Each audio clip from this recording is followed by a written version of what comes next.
Ilani ya uchaguzi ya Chama cha Mapinduzi ya CCM ya miaka mitano kuanzia mwaka 2020 mpaka mwaka 2025 iliweka dhamira ya kuongeza fursa za ajira kwa Watanzania kupitia sekta mbalimbali ambapo madini ni mojawapo. Aidha, ilani ya uchaguzi ya CCM pia inathibitisha kuwa nchi yetu ina watu wenye uwezo pamoja na rasilimali za kutosha yakiwemo madini. Hivyo serikali kupitia Wizara ya Madini ina kila sababu ya kuhakikisha kuwa sekta ya uchimbaji mdogo wa madini inaendelea kukua na kutoa fursa za ajira kwa Watanzania.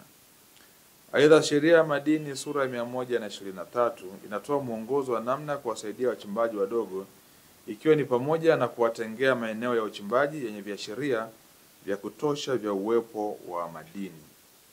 Ndugu wajumbe wa timu, mabibi na mabwana, kutokana na mwongozo huo, serikali imeweka jitihada kubwa kuhakikisha wachimbaji wadogo wanafanya uchimbaji wao kwa tija na unakuwa endelevu. Miongoni mwa hatua zinachukuliwa na wizara ni pamoja na kuhakikisha taarifa za kijiolojia zinapatikana katika maeneo yote ya wachimbaji wadogo ili waepukane na uchimbaji wa kubahatisha na kuhamahama, jambo ambalo linapelekea kupoteza mitaji yao, lakini pia kuharibu mazingira kwa kiasi kikubwa. Mitambo ya uchorongaji miamba ambayo imenunuliwa kupitia STAMICO imekuwa ikifanya shughuli ya uchorongaji katika maeneo ya wachimbaji wadogo kama sehemu ya kuwawezesha kupata taarifa za kijiolojia katika maeneo yao ili waendelee na shughuli za uchimbaji kwa uhakika. Ndugu wajumbe wa timu, mabibi na mabwana, kama tunavyofahamu, nchi yetu imejaliwa kuwa na rasilimali madini kwa kiasi kikubwa katika maeneo mbalimbali ambayo yanatakiwa kuendelezwa kwa manufaa ya Watanzania na nchi kwa ujumla. Ili nchi iweze kunufaika zaidi na uwepo wa madini haya, mbali na kutegemea kodi na tozo mbalimbali tunazokusanya, juhudi za makusudi zinatakiwa ili kuwafanya Watanzania wengi washiriki katika shughuli za uchimbaji na kuwawekea mazingira mazuri yatakayofanya wanufaike kwa kuongeza kipato chao na kutoa mchango kwenye uchumi wa nchi. Wachimbaji wadogo wamekuwa wakichangia takriban 40% ya mapato yatokanayo na uzalishaji wa madini nchini, jambo ambalo linaonyesha kuwa wakiwekewa mazingira mazuri ya uwekezaji wataongeza mchango wao kwenye uchumi wa taifa, ikiwemo kutoa ajira kwa Watanzania wengine. Aidha, fedha wanazozipata zitatumika hapa nchini katika ujenzi wa uchumi wa taifa letu. Ndugu wajumbe wa timu, mabibi na mabwana, lengo la serikali kupitia Wizara ya Madini ni kuangalia namna ya kuwafanya wachimbaji wadogo wawe na uwezo wa kuendesha uchimbaji utakaowafanya wakue na kuwa wachimbaji wa kati na hatimaye wachimbaji wakubwa. Hatua hii itawezekana pale tu ambapo wachimbaji wadogo wataondokana na uchimbaji wa mazoea wa kuendesha uchimbaji duni na usio na tija. Ni matumaini yangu kwa timu iliyoteuliwa itafanya kazi nzuri ya kuishauri Wizara ya Madini namna bora ya kuinua wachimbaji wadogo kiuchumi kutokana na kuendesha uchimbaji wenye tija. Ili kupata mawazo mapana zaidi na yenye matokeo chanya katika kufanya kazi hii, tumeteua wajumbe kutoka serikalini na sekta binafsi, na ni imani yangu kuwa kwa muunganiko huu mtafanya kazi nzuri. Ndugu wajumbe wa timu, mabibi na mabwana, matarajio ya wizara ni kuwa timu hii itakuja na mapendekezo thabiti ya namna bora ya kuwawezesha wachimbaji wazawa ili kuongeza tija ya uzalishaji madini na utaratibu sahihi na kuwawezesha kimitaji na utaalamu ili kuwawezesha kuendesha shughuli zao kwa tija. Nawapongeza wajumbe wa timu hii kwa kuteuliwa na kuaminiwa na wizara kufanya kazi hii muhimu. Na sasa kabla sijatamka majina ya wajumbe ambao tumewateua kwenye timu hii, kwa nini tumefikia hatua hii? Hii ndio jambo muhimu sana. Kwa nini tumefikia hatua hii ya kuona kuna haja ya kutengeneza timu ya wataalamu ili waishauri wizara namna bora ya kuendeleza wachimbaji wadogo? Tunafahamu kwamba wachimbaji wadogo nchini wanalelewa chini ya STAMICO. Na STAMICO amefanya kazi nzuri sana kwa muda wote wa kuendelea kuwalea wachimbaji wadogo. Ni kazi ambayo imefanya hivi sasa tasnia ya uchimbaji mdogo imeendelea kupiga hatua siku hadi siku. Katika maduhuli ambayo tumeyakusanya katika mwaka wa fedha uliopita ya shilingi bilioni 753, wachimbaji wadogo wamechangia 40% ya maduhuli yote ambayo tumeyakusanya. Mchimbaji huyu ni yule ambaye hana taarifa sahihi ya eneo lake, hana teknolojia ya kisasa, anachimba kwa kubahatisha. Huyu ndo mchimbaji mdogo aliyoko hapa nchini Tanzania.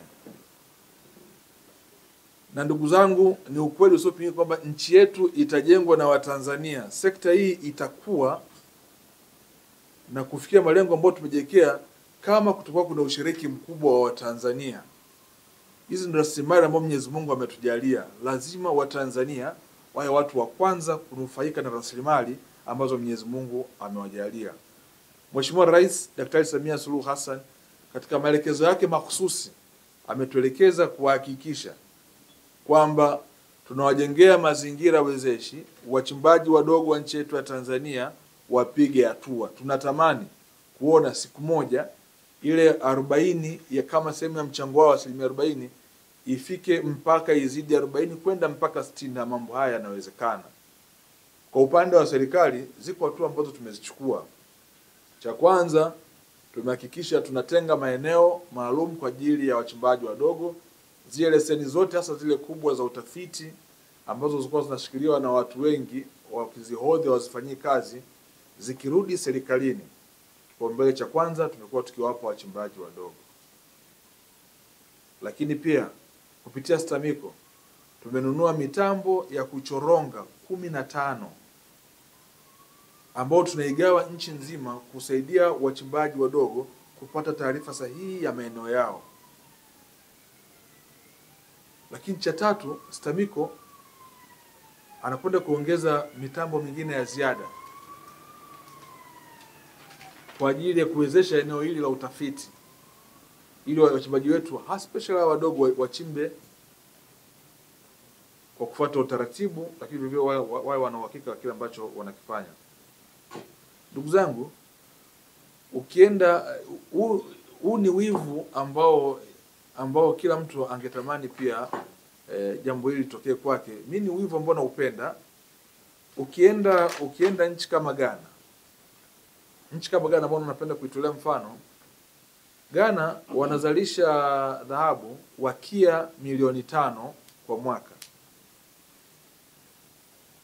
Ghana wakia milioni 2, kwa maana zile ounces milioni 2 zinazalishwa na wachimbaji wadogo, ambao tafsiri yake ni kwamba kwa Tanzania ni uchukue Barrick, uchukue GGM, chukua Shanta, chukua na migodi yote ya size ya kati, na wachimbaji wadogo wote bado hatujafikia uzalishaji ambao Ghana wanaufanya.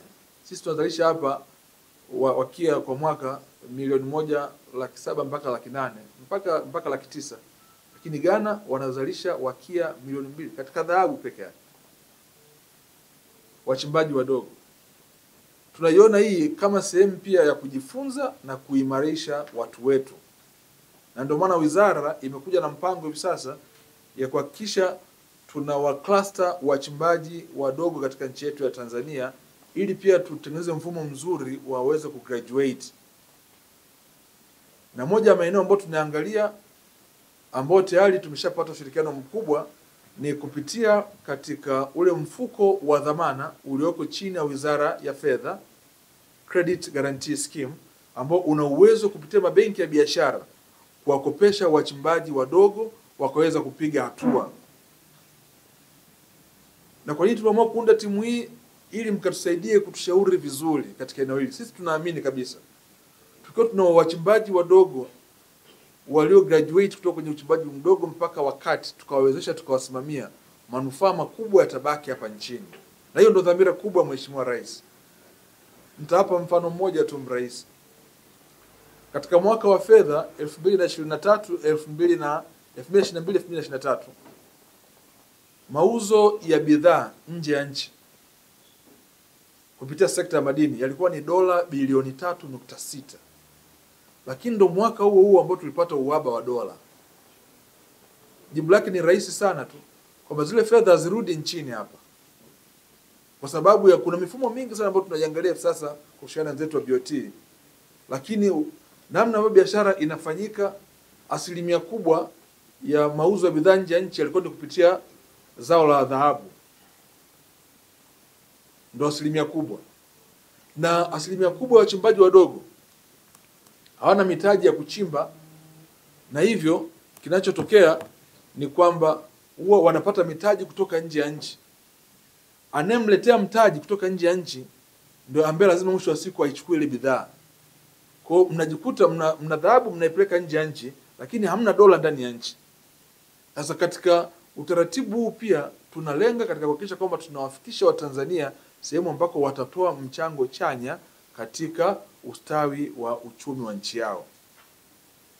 Tunaamini kupitia timu yenu hii ya wataalamu mtatushauri vizuri ni namna gani tunaweza tukawezesha Watanzania kimitaji ili kuwaendeleza. Na isionekane tunafanya hivi katika madini ya aina moja tu, sio katika precious metals tu na kwenye gemstones, lakini pia tuna Watanzania asilimia kubwa wanalima madini yale ya chumvi, wanatengeneza chumvi ambayo yenyewe pia mimi wanaiona kama ni low hanging fruits, kwa sababu inahitaji wasaidiwe kidogo sana kuweza kupiga hatua. Lakini namwangalia mwanamama aliyoko Mkuranga ambaye anakusanya kifusi na kokoto, lakini hana uwezo wa kupeleka Dar es Salaam. Anayekuja kununua pale Mkuranga ananunua kwa shilingi 20,000, anaenda kuuza kwa 360,000. Huyu mama anakosa tu namna ya kutoa kile kifusi Mkuranga kukipeleka Dar es Salaam, akauza kwa 360,000. Faida ikabaki kwa kwake. Lakini kwenye local content pia wako watu wa huduma na yenyewe pia ambao wakiweza kusaidiwa kidogo manufaa makubwa yatabaki hapa nchini. Kwa hiyo ndio ilinipelekea kuona kwamba tuna haja ya kutengeneza timu ya wataalamu wachache waweze kutushauri. Na hivyo basi baada ya kuyasema haya, kama Tanzania Mineral Development Fund, ambako wizara nyingine kama za michezo wana taasisi kama hizo, TANROADS wana road fund, na kuna pasenti ambao wanachangia na imesaidia sana kuendeleza sekta hizo. Hayo ni maeneo ambayo tutaangalia, pamoja na kwa undani zaidi formalization ya mchimbaji mdogo ili atambulike, iwe rahisi pia kukopesheka, kwa sababu sehemu ambayo kidogo ambayo inaonekana ni risk ni kwenye formalization ya wachimbaji wadogo. Mheshimiwa Waziri, kuna mwandishi mmoja wa vitabu wa mashairi anaitwa Maya Angelou, aliwahi kusema kwamba people will forget what you said, people will forget what you did, but people will never forget how you made them feel. Kwa hiyo sisi kwa jukumu hili zito tulilopewa, tunaamini kwamba tutaenda kufanya kazi nzuri sana na tutawafanya Tanzania wajisikie vizuri, ili kazi kubwa ambayo Mheshimiwa Rais Dr. Samia Suluhu Hassan anafanya na nyie kama wizara mnafanya, iwasababishe wachimbaji wadogo nchini wajisikie vizuri, uzalishaji katika madini uongezeke na pato la taifa liende kuongezeka.